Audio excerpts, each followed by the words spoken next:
Honestly, I like JavaScript a lot as a language, but it has a well-deserved reputation of sort of having a bunch of quirks and flaws. So the goal for today is to not make you JavaScript experts, but to give you sort of the fundamentals of what you need to know about JavaScript and sort of SaaS applications and browsers. You're certainly not going to be JavaScript experts, but hopefully this is a launching point for learning about the language. So we'll talk about JavaScript and clients. So the big picture for JavaScript, chapter 6, this is Brendan Eich. He is the inventor of JavaScript. In the 90s, when JavaScript was built, he said, JavaScript had to look like Java, only less so. Be Java's dumb kid brother with a boy-hostic sidekick. Plus, it had to be done in 10 days or something else worse than JavaScript would have happened. It is true, in fact, that the development of JavaScript was completed in 10 days for the initial version.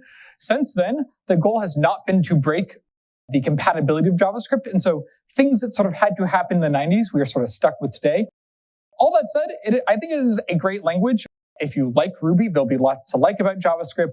If you don't like Ruby, there are things that JavaScript might do that you might enjoy that Ruby doesn't. But what we're really going to focus on is sort of what parts of JavaScript do we need for building sort of JavaScript enhanced and JavaScript intensive applications, but still from the perspective of a SaaS application that is RESTful, that has a database and so on. And, sort of what is the minimal set that you need to understand to fit into this architecture. So we're not going to start by building an entire React application or something from scratch, but we're going to use JavaScript to enhance the functionality of our app. So the web has more opinions than possibly anything. So I think JavaScript has sort of an unnecessarily bad reputation. The jokes about type errors and things like that, they're definitely real. There are flaws in language, but it's also really fun language to learn. Some folks today take the approach that, you should build apps entirely in JavaScript from scratch.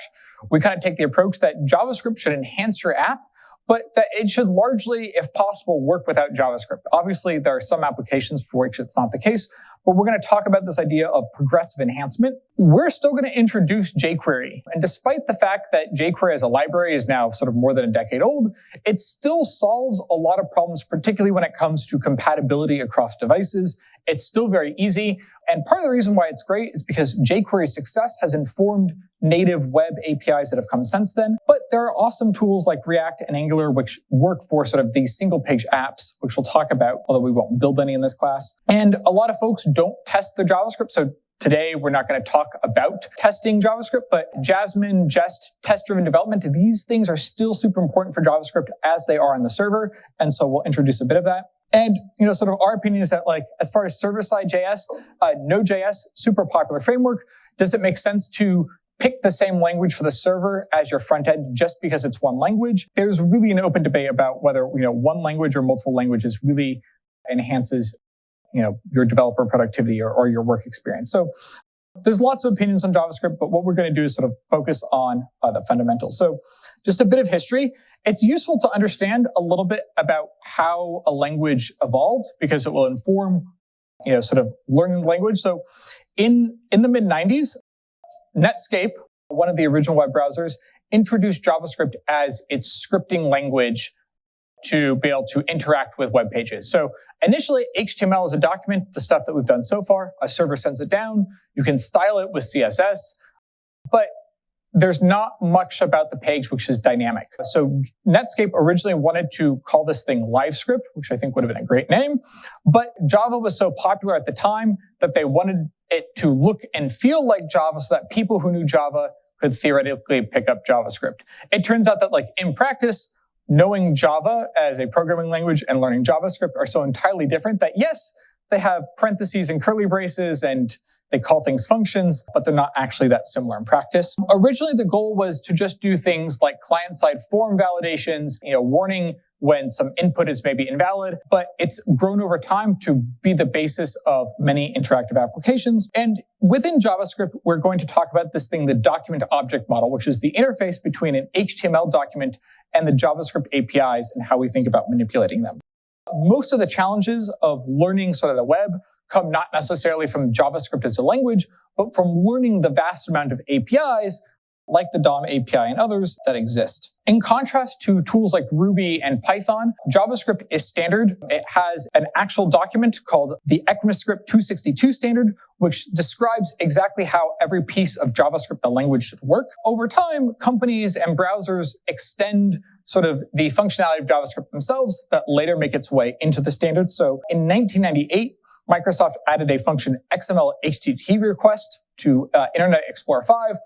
And this is what sort of eventually paved the way for modern internet applications. It's hard to underestimate sort of the power that Microsoft had in the 90s over the web development sort of experience. In 2005, Google Maps was launched using this tool Ajax that we'll talk about as sort of the framework. And this sort of was the dawn of what we think of as modern web applications. They weren't called single page apps at the time, but interactive, minimal page reloads, just grabbing data as you do things like scroll around.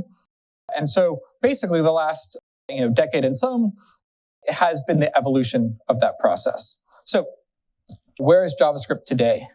The way that we're going to think about things is when you're working on an application that is RESTful is trying to use JavaScript to enhance the client as part of sort of a RESTful SaaS application. Single page apps are a great use. So things like Gmail, where they are a whole application basically in a single page where you can load things, you can change things. There's plenty of games that you could build. Whether or not you know it, you've definitely used single page apps. There are entirely sort of rich client apps built in JavaScript now. So these are things like Google Docs, which is mostly, but not even entirely natively written in JavaScript and uses a compilation process to JavaScript so it runs in the browser. It is one of the most interesting sort of feats of engineering. And now there's all sorts of places where JavaScript is used in a browser for even sort of low-level code. So you can compile things like C and C++ to JavaScript so that you can run a classic application in the browser. So Adobe has a version of like Photoshop, a 30, 40-year-old application, not quite 40, but 30-year-old application at least, that is millions of lines of code that actually can run in a web browser just by but it's pretty complicated, by compiling down to JavaScript. So there's tons of use cases. It's one of the most popular languages out there, but there's the ways in which each of these things work is vastly different. There also is frameworks like Node.js for server-side runtimes. Those mostly replace the ways in which we would use Rails and Ruby. So our focus is going to be on these first two sort of ideas. We're really going to be talking about enhancing Ruby apps, but really I think it's worth just being aware that like the scope of JavaScript spans everything from like running on a watch to phones to massive data centers in ways that other programming languages just don't get to do because JavaScript is the default language of a web browser. So it's worth knowing and being aware that JavaScript changes as a specification incredibly quickly, and it's probably not worth trying to memorize all of the changes. So ECMA, the group that publishes the JavaScript standard, publishes a new version every year. So if you're looking at JavaScript features, you might see things that reference at one point in time versions like ES6 or ES5. They now change to a yearly numbering scheme because it's easier to understand. So there is an ES 2023 version, and each browser then implements the specification sort of at their own pace and in their own way. One of the things that is challenging about this is it means that there are awesome new features. You sometimes can't use them in JavaScript right away. So we'll introduce libraries. We typically call these things polyfills that provide backwards compatibility. And the important thing here is that like JavaScript changes incredibly fast. We'll show you some new features, some old features, but the fundamentals of how a web page works, the fundamental API interactions, those things don't change. New features typically make the language nicer to use, easier to work with, but the fundamentals are still there. So that's going to be the focus of thinking about how to learn JavaScript. So we're going to talk about this idea of progressive enhancement.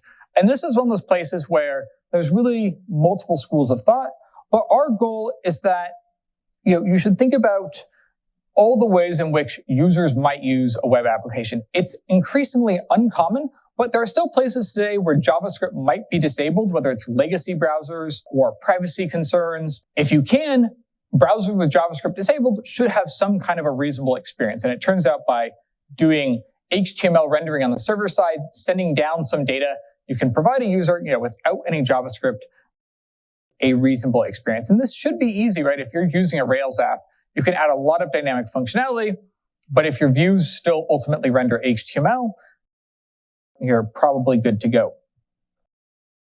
And when we talk about conditionally showing page elements that require JavaScript, what we're really thinking about is using JavaScript to enhance the flow. So we'll talk about techniques like hiding and showing elements where by default, they might be invisible. And when JavaScript is present, you see a button to toggle them on or off. Or depending on the use case, they might be visible for everyone by default. But when JavaScript is present, they can be hidden so that you can reveal them when the time is needed. There are tools with CSS that will allow us to do these kinds of things. But ultimately, our goal is to think about when we have a user that is using a web application, can we make sure that their experience is good regardless of what kind of tools they're using? And it turns out that using JavaScript to enhance the experience rather than sort of build the entire thing ends up being a pretty reliable way of doing this. So we talk about this thing, the DOM. The DOM is sort of the basis of the web API, and it basically takes an HTML document, and the goal is to treat it as a tree where things are nested inside of each other. And in theory, the document object model is a language-independent version of how we interact with and manipulate these HTML documents. In practice, you will be using JavaScript APIs, the JavaScript DOM API, to interact with the DOM. And so when we interact with JavaScript in the browser, that's what we'll be doing. When we access things like nodes and elements, those are all aspects of the DOM API that exists in the browser. So basically, the goal here is to make all of these elements in a page accessible from JavaScript. So if we have a paragraph tag, we can edit the paragraph tag, or we can replace text. We can insert, change, and manipulate elements. We're going to interact with the DOM primarily through jQuery because it removes a lot of the complexities of the API, but it's still there. And basically, the way to think about this is JavaScript is really just a programming language. The DOM APIs that exist are an implementation of the interface between JavaScript and the browser. And so this is what can make learning JavaScript sometimes a little bit challenging, is that you're learning the browser APIs, you're learning JavaScript, maybe you're learning the CSS selector syntax at the same time, but really it's a combination of everything.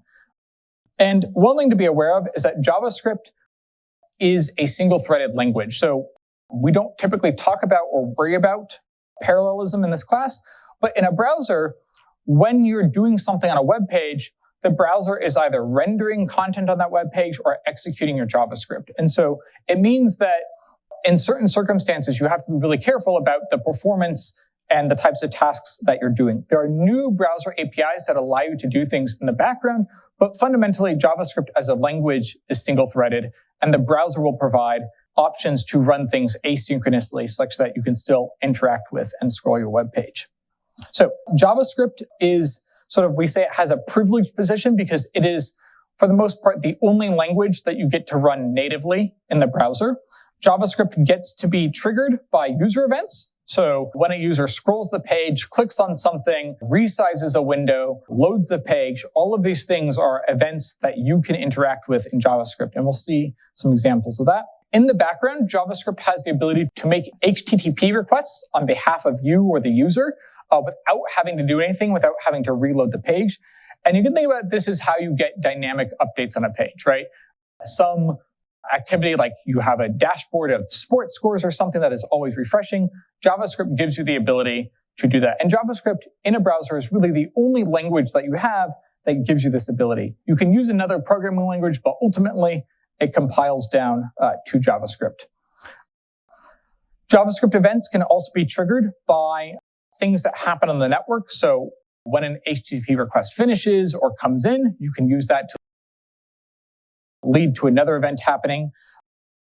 Servers get to respond to JavaScript requests and send back info. JavaScript has a place where it is sort of the basis of everything that you do. And that includes the basic manipulations of examining and modifying the contents of the current page. And we'll spend some time exploring that.